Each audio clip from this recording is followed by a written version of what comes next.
Cristo, para sempre seja louvado. Caríssimos irmãos e irmãs, hoje nós estamos diante desse texto do Evangelho de São Mateus, e é muito importante nós entendermos que o Evangelho de São Mateus ele é escrito para pessoas judias, para os judeus. Então, quem é o destinatário do Evangelho de Mateus? Os judeus recém-convertidos. Então, para provar, digamos assim, que o próprio Cristo, Filho de Deus, veio para salvar o mundo e que ele era o Messias esperado pelo povo judeu, você sempre vai encontrar dentro do Evangelho de Mateus o que nós chamamos de hebraísmos, que são palavras em hebraico que ele não traduz, mas que diz o significado. E também você encontrará dentro do Evangelho de Mateus profecias, para se cumprir o que foi dito pelo profeta.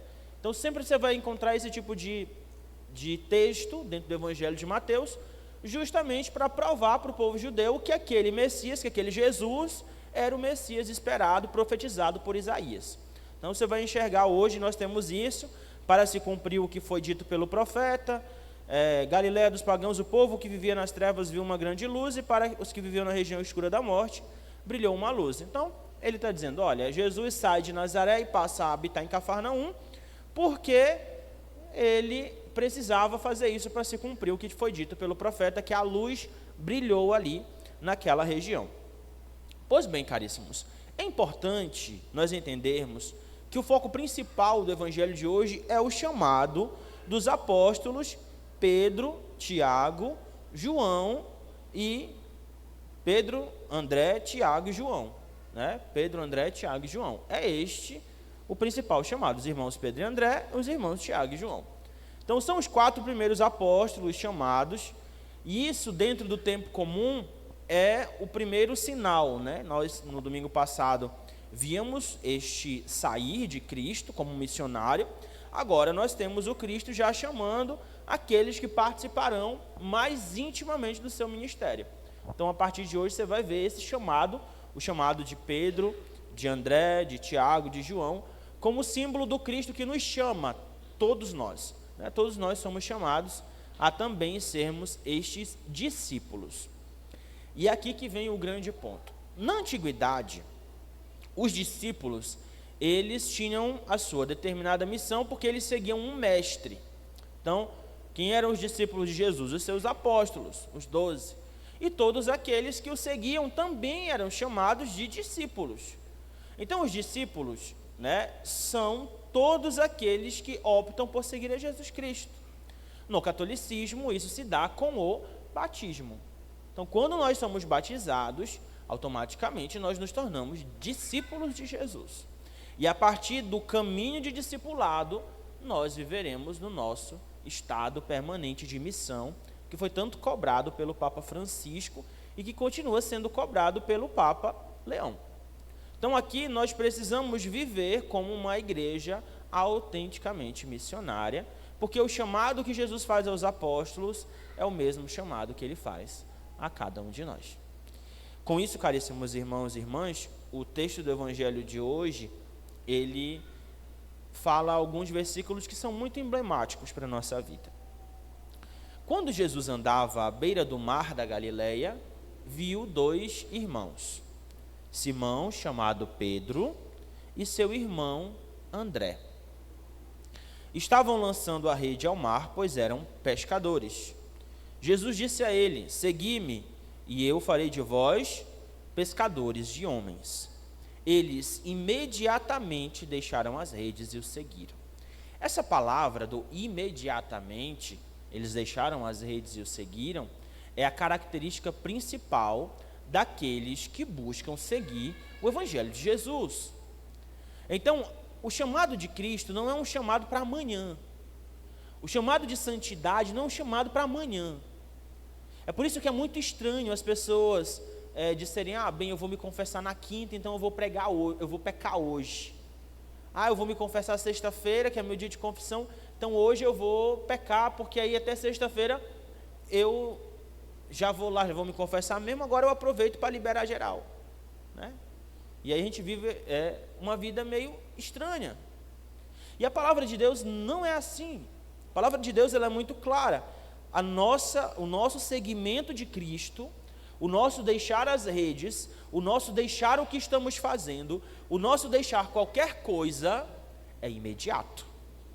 Não acontece amanhã, acontece agora. Mas, padre, por que a gente cai? Já que é imediatamente a nossa opção por seguir Jesus, então por que a gente cai? Às vezes a gente tem que se perguntar isso. Então, justamente pela nossa fraqueza, assim como os apóstolos também caíam, né? Vocês vão perceber que quando Pedro nega Jesus, que ele larga o ministério, que ele deixa tudo, Pedro volta para pescar. Pedro volta para a pescaria. Quando Jesus chama Pedro de novo, ele chama ele lá pescando de novo. Então, na nossa vida, muitas das vezes, a nossa fraqueza, o nosso largar tudo, vai fazer a gente voltar de novo lá para aquele lugar que a gente saiu.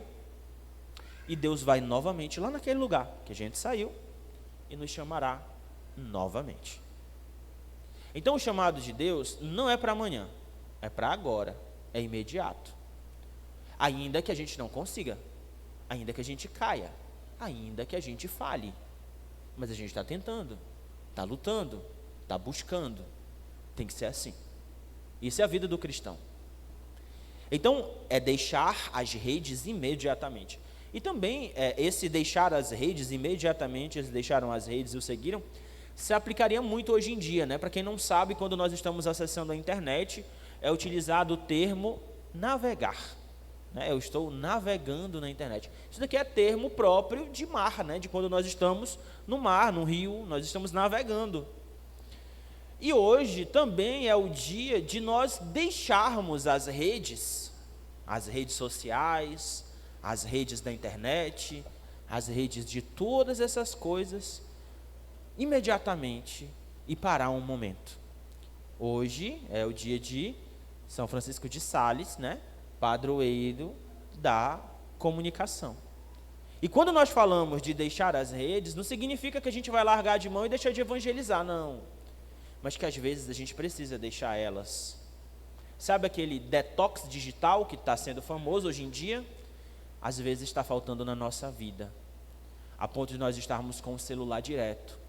Vocês já viram um show? Recentemente eu assisti um vídeo de um torcedor do Corinthians, né? Do jogo do Corinthians, claro, eu sou corintiano. Aí fui assistir um vídeo, né? Era um gol que tinha acontecido lá em um momento muito importante. E tinha um senhor de uma certa idade, ele devia ter uns 60 anos, que estava naquela área destinada a torcedores exclusivos, VIPs, que fica abaixo da arquibancada, bem pertinho do campo mesmo, só ficam isolados por um cordão de isolamento simples. Só este senhor comemorava, sem celular na mão, sem nada. E ele olhava para o lado para abraçar, porque, para quem não sabe, no jogo de futebol, quando o time faz o gol, todo mundo se abraça sem se conhecer, comemorando o gol, né? E ele olhava para o lado para abraçar a pessoa do lado e não tinha ninguém que estivesse conectado com o jogo presencialmente. Estava todo mundo filmando com o celular na mão, gravando stories. Só ele estava lá vivendo. E eu digo para vocês, as experiências mais marcantes da nossa vida, elas não podem ser fotografadas, ou filmadas, ou postadas. Elas têm que ser vividas. E quando nós entendermos isso, nós vamos entender verdadeiramente qual é a nossa missão de comunicador. Nossa missão de comunicador não é mostrar o que a gente está fazendo, é atrair as pessoas para a presença de Jesus, uma intimidade nossa. É por isso que tem coisas que a gente não posta ou não filma, a gente vive. E eu digo que eu já vivi experiências assim, eu gosto muito de coisas naturais, né, de viajar para lugar que tenha, sei lá, floresta, mata, olhar para os pôr do sol, essas coisas assim, eu acho muito belo, e geralmente eu tiro uma foto, mas antes de tirar a foto, hoje em dia eu tenho feito a experiência de chegar e parar, e olhar, e tentar com os meus olhos para aquela situação e dizer assim, eu preciso fixar isso na minha vida, depois eu tiro uma foto, mas agora eu preciso olhar. E isso, caríssimos irmãos e irmãs, é muito importante. Quando uma mãe tem um filho, ela não está com o celular lá para tirar uma foto do menino na hora que ele nasce, que ele é colocado nos braços dela e vai tomar de mamar pela primeira vez. E ela nunca esquece aquele dia. Então, as melhores coisas, lembre disso, as melhores coisas da vida, elas não podem ser fotografadas e nem filmadas. Elas devem ser vividas antes de qualquer coisa. Então, isso também significa esse deixar as redes, né? Uma atualização um pouco da realidade do evangelho de hoje.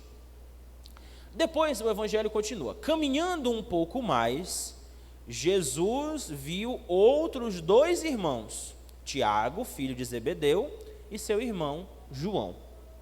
Estavam na barca com seu pai, Zebedeu, consertando as redes.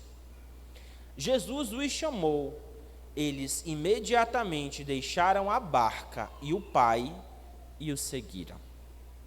Então, aqui nós temos de novo o uso da palavra imediatamente.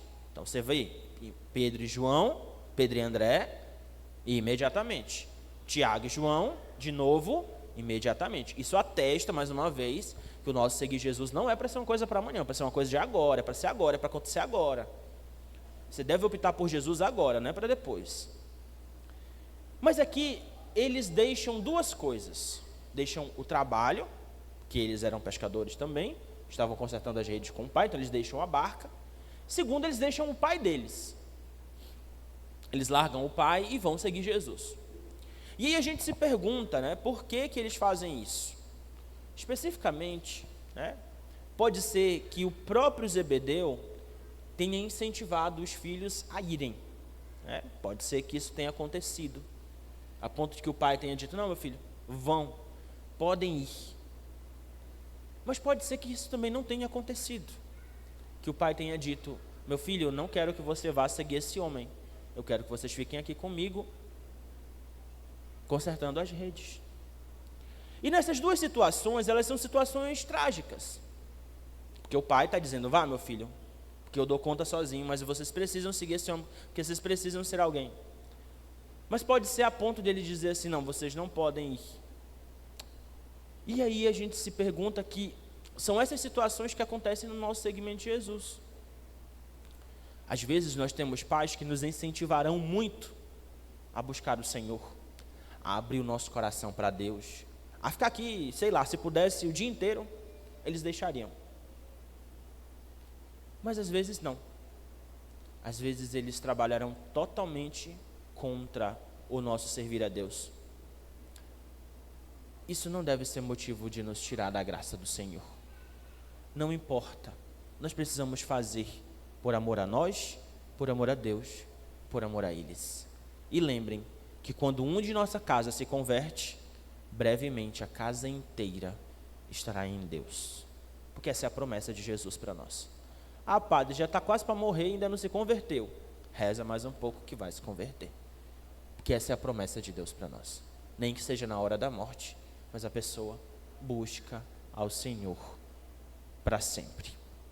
E aí, caríssimos irmãos e irmãs, a palavra de Deus do Evangelho de hoje conclui dizendo que Jesus andava por toda a Galileia, ensinando em suas sinagogas, pregando o Evangelho do reino e curando todo tipo de doença e enfermidade do povo. Esse chamado é o chamado que Jesus faz de novo a todos nós. Nós precisamos pregar o Evangelho, ensinar o que a igreja nos ensina e proclamar o ano, o tempo de graça de nosso Senhor Jesus Cristo, que realizará até milagres, prodígios e sinais em nosso meio, quando nós fizermos tudo isso com muita fé. Esse é o tempo missionário. Você sabe, né, que o tempo comum é um tempo que exalta a missão de Jesus. Então, quando nós estamos falando da missão do Senhor, nós estamos falando da nossa vida, da nossa missão. Porque foi através do toque de Jesus na vida de alguém que falou algo do Senhor para nós, que fez com que cada um de nós chegasse aqui. E nós estamos aqui, participando da Santa Missa, celebrando o santo sacrifício de Jesus. Então, caríssimos irmãos e irmãs, peçamos a Deus a capacidade de deixarmos ou continuarmos deixando o nosso coração aberto e deixarmos as redes imediatamente, deixarmos tudo o que nos atrapalha para seguir Jesus Cristo. E é isso que vale a pena. Seja louvado nosso Senhor Jesus Cristo. Para sempre seja louvado.